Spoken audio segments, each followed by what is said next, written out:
We have gathered here for a social purpose. Keeping our environment clean is our job. Today, we have a chance to take a step forward for our Mother Nature. We are here to listen about Sant Gadge Baba Swachhata Abhiyan. With the help of this, we can clean ourselves first and then our environment for better tomorrow. For guiding us today, we have Honorable President of Lions Club of Pune Art Lovers, Lion Madhuri Kulkarni ma'am. She is also a teacher with 8 years of experience. I warmly welcome her and request her to guide us. Thank you. Thank you, Siddhi. माझा आवाज Thank you, येतो? ma'am. Yes, ma'am. मला वाटतं आपण सुरुवात करूया कारण 5 ची वेळ होती.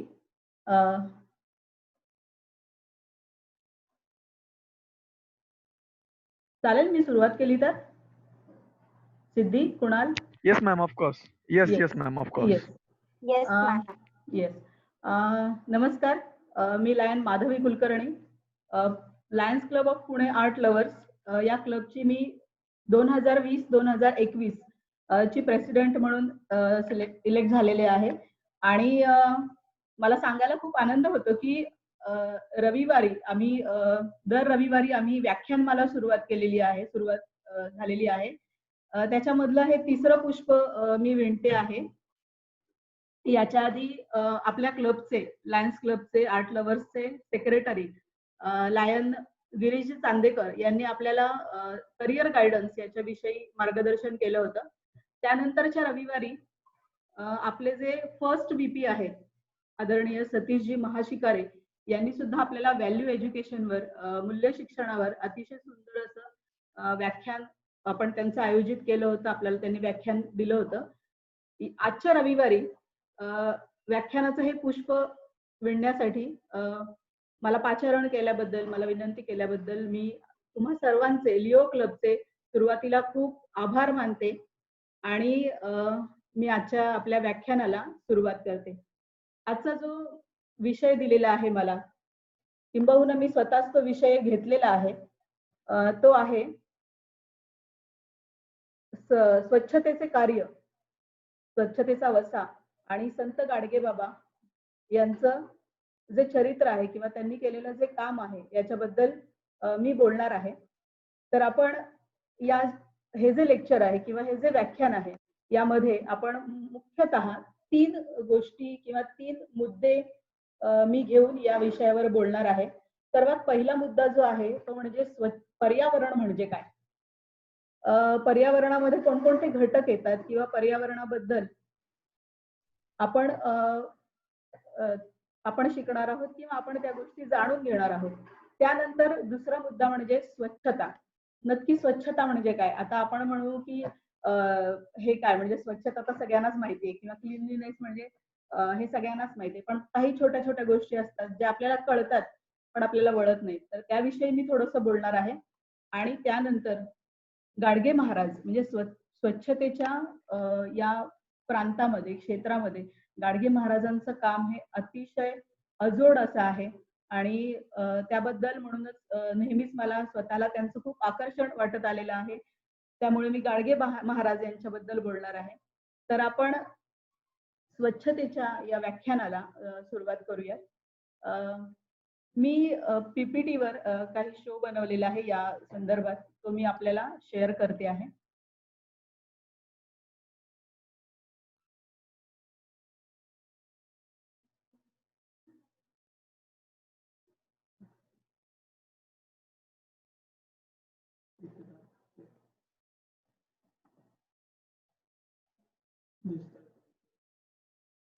तुम्हाला स्क्रीन दिसते का माझी?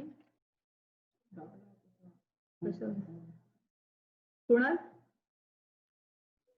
Yes, ma'am, दिसते. ओके.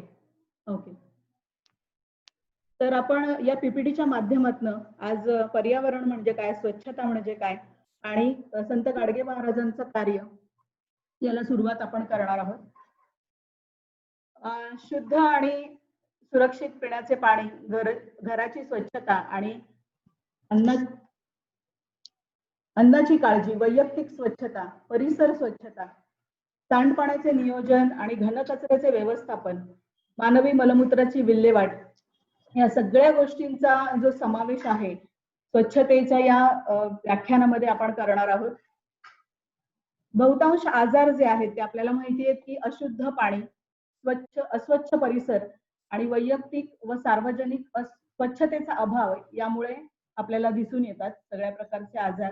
त्यामुळे स्वच्छतेचं हे महत्व आणि पर्यावरणातले घटक हे जाणून घेऊयात आपण या पीपीटीच्या माध्यमातून.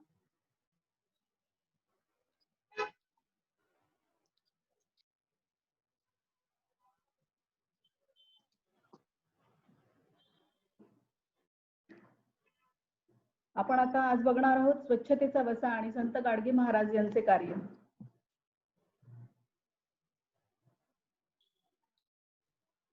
पर्यावरण स्वच्छता या विषयावर माहिती आपण घेणार आहोत. या विषयाची माहिती शिकताना किंवा माहिती घेताना आपण पुढील 2 संकल्पनांचा अभ्यास करणार आहोत किंवा पुढील 2 संकल्पना आपण जाणून घेणार आहोत. पर्यावरण म्हणजे काय आणि स्वच्छता म्हणजे काय. सुरुवातीस आपण पर्यावरण म्हणजे काय हे समजून घेऊयात.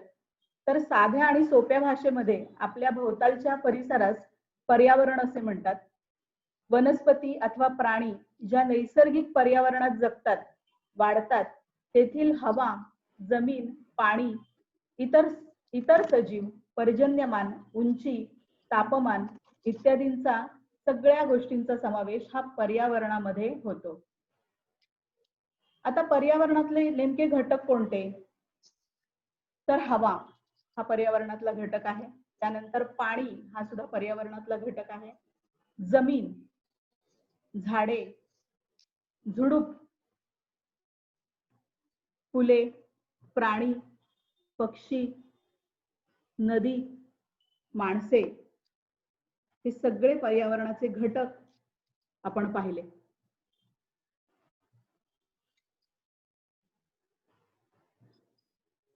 अशा प्रकारे पर्यावरण म्हणजे काय आणि पर्यावरणातील समाविष्ट असलेल्या घटकांचा आपण अभ्यास केला किंवा आपण पाहिले. पर्यावरण आपल्या सर्व गरजा भागवते. उदाहरणार्थ आपण हवेमार्फत प्राणवायू शरीरात घेतो म्हणजेच श्वसन करतो. पाणी म्हणजे तर जीवनच जणू. पाण्याशिवाय सजीवांचे जीवन अशक्यच आहे. म्हणूनच पाण्याचा एक आणि एक थेंब आपण वाचवलाच पाहिजे. शब्द जाऊ दे अर्थ राहू दे विषय आहे गाण्याचा. शब्द जाऊ दे अर्थ राहू दे विषय आहे गाण्याचा. आभाळातील बहुमोलाचा थेंब आज हा पाण्याचा. थेंब आज हा पाण्याचा.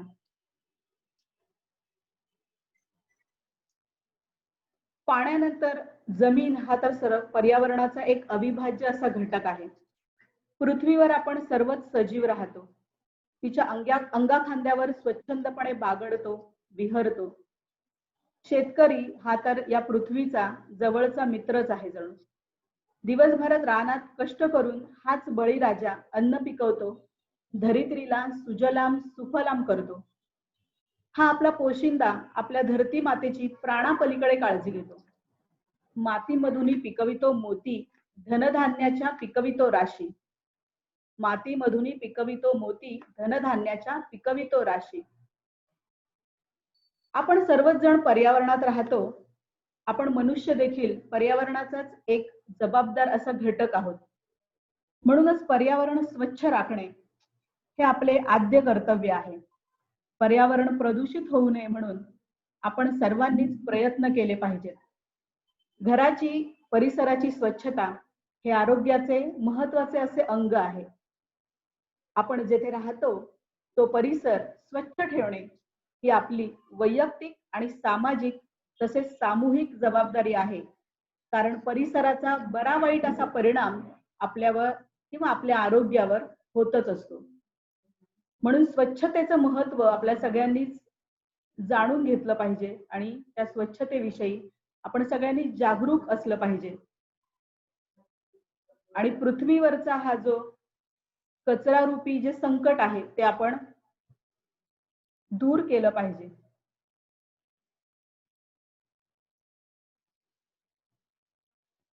वैयक्तिक स्वच्छते इतकेच परिसर स्वच्छतेसही अतिशय महत्त्व आहे. म्हणजे आपण वैयक्तिक स्वच्छतेवर लक्ष देतो. घर आपले आणि परिसर दुसऱ्याचा असं नेहमी आपल्याकडे बघायला मिळतं. त्यामुळे घरही आपलं आहे, ते आपण स्वच्छ ठेवलं पाहिजे आणि परिसरही आपलाच आहे, तो आपणच स्वच्छ ठेवला पाहिजे. असं आपलं जी मनोवृत्ती आहे ती आपण बदलली पाहिजे किंवा आपली मनोवृत्ती आपण केली पाहिजे. आपले घर व आपल्या सभोवतालचा परिसर स्वच्छ ठेवला तरच आपल्या शहराचे आणि आपल्या गावाचे आरोग्य निरोगी राखण्यास मदत होते. जागतिक आरोग्य संघटनेच्या म्हणजेच वर्ल्ड हेल्थ ऑर्गनायझेशन हू यांच्या मते एकूणच 60% आजार किंवा रोग जे आहेत ते असुरक्षित आणि अशुद्ध पिण्याच्या पाण्याच्या अस्वच्छतेमुळे आणि परिसर अस्वच्छतेमुळे होतात. बघा 60% जे आजार जे आहेत ते या सगळ्या अस्वच्छतेमुळे होतात. त्यामुळे स्वच्छतेचं महत्व खूप आहे आणि स्वच्छतेच्या आजच्या तर कोरोनाच्या काळामध्ये कोरोनाचा जो प्रादुर्भावाचा काळ चालू आहे, आपण सगळे घरामध्ये टाळेबंदीमध्ये आहोत आणि या अशा सारख्या सिच्युएशन मध्ये किंवा परिस्थितीमध्ये हे जे स्वच्छतेचं महत्व आहे ते अगदी आपल्याला पटतं आणि म्हणूनच हा विषय मी मुद्दाम या काळात घेतलेला आहे. तर आता आपण परिसर स्वच्छतेमधील घटक पाहणार आहोत. परिसर स्वच्छतेमध्ये शुद्ध हवा हा एक घटक आहे. स्वच्छ पाण्याचा पुरवठा, सार्वजनिक ठिकाणाची स्वच्छता म्हणजे आपण जिथे राहतो किंवा जिथे आपण ज्या ठिकाणी सार्वजनिक गोष्टी ज्या आहेत किंवा एका ठिकाणी जमतो त्या ठिकाणी आपण त्या ठिकाणची स्वच्छता करणं हे आपलं आद्य कर्तव्य आहे. मानवी मलमूत्राची विल्हेवाट ही लागली पाहिजे व्यवस्थित. पाळीव प्राण्यांची देखभाल सुद्धा व्यवस्थित झाली पाहिजे. पाळीव प्राण्यांची देखभाल, घरातील स्वच्छता, शेड व कचऱ्याची विल्हेवाट, सांडपाण्याची विल्हेवाट, परसबाग म्हणजे आपण जी बाग लावतो आपल्या घराच्या मागे घराच्या पुढे त्या बागेची सुद्धा स्वच्छता हे आपलं कर्तव्य आहे. शोष खड्डे, सुरक्षित पिण्याचे पाणी, पुरेशी जागा, योग्य जागा व बांधकाम, आंघोळीसाठी स्नानगृह, मलमूत्र विसर्जनासाठी शौचालये, घनकचऱ्यासाठी कंपोस्ट, निर्धूर चूल, पाणी तपासणी, हगणदारी मुक्त गाव, घनकचरा व्यवस्थापन, पाणी शुद्धीकरण आणि निर्मळ परिसर या सगळ्या गोष्टींचा सगळ्या घटकांचा समावेश परिसर स्वच्छतेमध्ये होतो.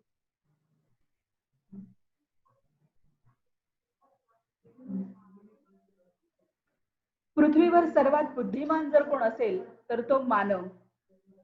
त्यामुळे त्याने आपल्या बुद्धिमत्तेचा वापर करून पर्यावरणाकडून जसा पाहिजे तसा आपला विकास साधून घेतला. मात्र परतफेड करण्याचे तो साफ विसरला. एखाद्या व्यक्तीकडून किंवा समाजाकडून जेव्हा आपण काहीतरी मदत घेतो तेव्हा त्याच्या प्रती आपण नेहमीच कृतज्ञ राहतो, कधी कृतज्ञ होत नाही. म्हणजे आपण त्याचे उपकार जे आहेत ते नेहमी आपण मनात जागे ठेवतो. परंतु हा नियम मानवाने पर्यावरणासोबत कधीच पाळला नाही आणि त्याची अगदी प्रचिती आपल्याला आता या कोरोनाच्या काळामध्ये येते. म्हणजे आपण टाळेबंदीमध्ये आपण सगळेजण आहोत तेव्हा निसर्ग किती सुंदर आणि छान आपल्याला दिसतोय. तर हेच जर माणसाने आधी केलं असतं किंवा आधी याची काळजी घेतली असती तर अतिशय चांगले फायदे निसर्गाकडनं सुद्धा आपल्याला मिळतात. त्यामुळेच आज आपण पर्यावरण वाचवा यांसारखी वाक्य आपल्या कानावर पडत असतात.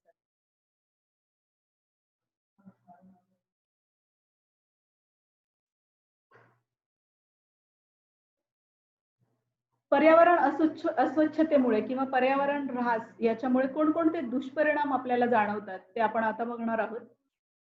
एक तर मुळात लोकसंख्या वाढ, बेसुमार घरगुती कचरा जो आहे तो आपल्याला दिसतो. बेसुमार औद्योगिक कचरा, उद्योगधंद्यांचा विकास मेट्रोपॉलिटन सिटीमध्ये भरपूर प्रमाणात झाल्यामुळे औद्योगिक जो कचरा आहे याचा अतिशय भार जो आहे तो पृथ्वीला आपल्याला सहन करावा लागतो. त्यानंतर आण्विक कचरा, दुर्मिळ प्रजाती नष्ट होणे या सगळ्याचा अस्वच्छतेचा पर्यावरणाचा जो पर्यावरणामध्ये जे असंतुलन होत आहे याचा सगळ्याचा परिणाम दुर्मिळ प्रजाती ज्या आहेत त्या नष्ट होत आहेत. त्यानंतर आम्लयुक्त असा पाऊस पडतो. कृषी प्रदूषण होताना दिसतं आपल्याला. प्रकाश व ध्वनी प्रदूषण हे तर आपण पाहतोच. आता गाड्या बंद आहेत किंवा प्रदूषण नाहीये त्यामुळे अतिशय शांतता आपल्याला दिसते. कचरा गळती आणि कचरा मैदानं ही सुद्धा आपण पाहतो.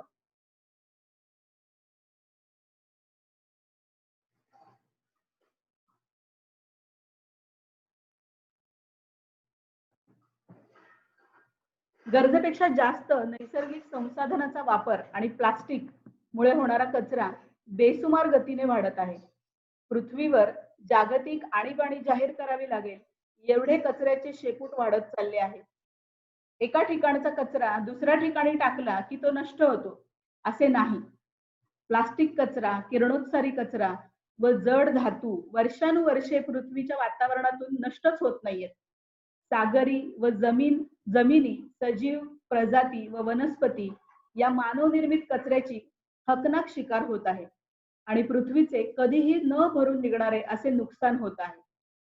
उपाय आपल्याच हाती आहे आणि तो आपण करायचा आहे. तो म्हणजे मानवाने सदसद विवेक बुद्धीने कचरा निर्माणच होऊ दिला नाही तर असं होऊ शकतं. झालेल्या कचऱ्याची योग्य पद्धतीने विल्हेवाट लावावी, म्हणजे कचराच होऊ द्यायचा नाही. आपण बघतोय की ओला कचरा जो आहे त्याचे वेगवेगळ्या पद्धतीने आपण त्याचं कंपोस्टिंग करू शकतो. तर त्या कचऱ्याचं जे आपण ओला कचरा जो आहे त्याचं आपण खतामध्ये निर्मिती करू शकतो आणि सुका कचरा सुद्धा शक्यतो कमी करण्याचा आपण प्रयत्न नक्कीच करू शकतो. अशा प्रकारे आपले संपूर्ण अस्तित्व व सुख समृद्ध आयुष्य निसर्गाच्या कृपेवर अवलंबून आहे. या गोष्टीचे सदैव भान ठेवून वरील पर्यावरणीय समस्या आणि भविष्यातील धोके ओळखून आपण आपली जीवनशैली बदलली पाहिजे. नाहीतर जन्माला येणाऱ्या पुढच्या पिढीसाठी पृथ्वी हे स्वर्गाचे दार न होता नरकाचे द्वार ठरेल यात तीळ मात्र शंका नाही. त्यामुळे आपण ही जी वृत्ती आहे आपली ती आपण बदलली पाहिजे आणि स्वच्छतेचा वसा जो आहे तो अंगीकारला पाहिजे. मग आपण काय करू शकतो? तर मला असं वाटतं याच्या पूर्वी ही स्लाइड दाखवण्याच्या पूर्वी की आपण काय करू शकतो याच्यावर खूप विचार करतो. पण काही सोप्या आणि साध्या गोष्टी असतात ज्या आपण नाही केल्या तर आपोआप परिसर स्वच्छ राहू शकतो. म्हणजे काही न करता आपण परिसर स्वच्छ राहू शकतो. तर जो कचरा आहे ही अतिशय सोपी बाब आहे. कचरा आहे तो आपण रस्त्यावर फेकून देतो. म्हणजे आपल्या घरातला कचरा जो आहे तो आपण रस्त्यावर फेकून देतो. बघा, हे जे रूप आहे कचऱ्याचं साम्राज्य जे आहे ते आपण बघतो. तर त्यामुळे कचरा जो आहे तो आपण कधीच रस्त्यावर फेकू नये. आपण स्वतः रस्त्यावर थुंकायचं नाही आणि इतरांनाही थुंकू देऊ नये एवढी जागृती तर आपण नक्कीच करू शकतो. आपण कधी रस्त्यावर थुंकू नये. आपण बघतो जाता येता, मी स्वतः शाळेत जाताना बऱ्याच ठिकाणी बघते लोक कसेही पचापच रस्त्यांवर थुंकत असतात. तर हे जे प्रमाण आहे ते आपण आपल्या सतत विवेक बुद्धीने हे कमी करावं आणि नष्ट करावं किंवा हे संपवावं. आणि अतिशय महत्वाचे म्हणजे वृक्षारोपण. वृक्षारोपण केल्याने आपण आपला परिसराचा, आपल्या पर्यावरणाचा समतोल आपण राखू शकतो. चला करूया वृक्षारोपण आणि होऊयात शहाणे आपण. तर हे जे पर्यावरणाचं समतोल आहे तो वृक्षारोपणाने आपण साधू शकतो.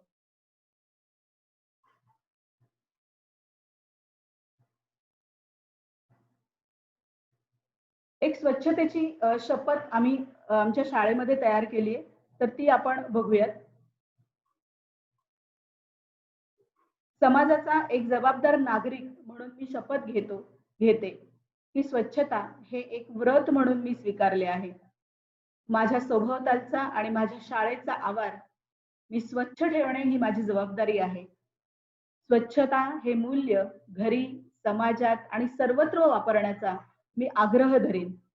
शरीर, मन, परिसर स्वच्छ म्हणजे निरोगी आयुष्याची गुरुकिल्ली आहे याच्यावर माझा दृढ विश्वास आहे. मी स्वतः घाण करणार नाही आणि इतरांनाही घाण करू देणार नाही. स्वच्छतेच्या दिशेने उचललेले पाऊल देशाला उज्ज्वल भवितव्याकडे किंवा उज्ज्वल भविष्याकडे घेऊन जाणार आहे. आम्ही देशाचे भावी नागरिक स्वच्छता वर्षानिमित्त घेतलेले स्वच्छतेचे व्रत अखंड आणि अविरतपणे चालवू अशी आम्ही प्रतिज्ञा घेत आहोत. यानंतर आपण स्वच्छतेची काही घोषवाक्य बघूया. गेल्या वर्षी म्हणजे 2018-19 हे आपल्या सरकारचं स्वच्छता वर्ष म्हणून सरकारने घोषित केलं होतं. आमच्या शाळेत लक्ष्मणराव आपटे शाळेत देखील आम्ही स्वच्छतेचं वर्ष आम्ही साजरं केलं. याच्यामध्ये सुद्धा आम्ही काही घोषवाक्य स्पर्धा, निबंध स्पर्धा या स्वच्छतेवर घेतल्या. स्वच्छता म्हणजे रोजचाच सण नाही तर कायमचे आजारपण. हवा अभ्यासाचा ध्यास आणि मनी धरू स्वच्छतेचा ध्यास हव्यास. वैयक्तिक स्वच्छतेची महती रोगांपासून मिळेल मुक्ती.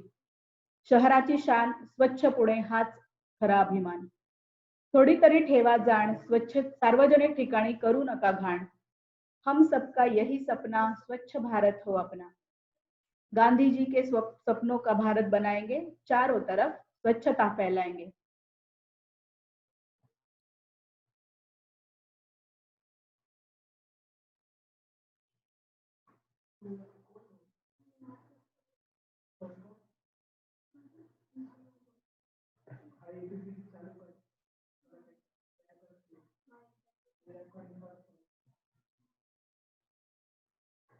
मी थोडस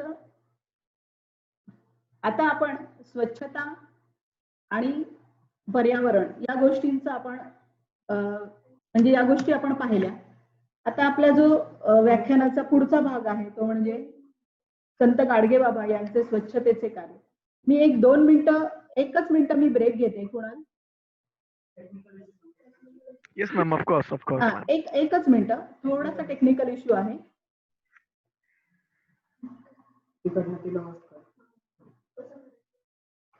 व्हिडिओ बंद करायला.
इथेच सांगतो अपग्रेड नाही, ते नको, त्याला नको. अपग्रेड करावं लागेल ना. नाही नाही नाही, रेकॉर्डिंग चालू आहे. रेकॉर्डिंग चालू. बंद कर, बंद.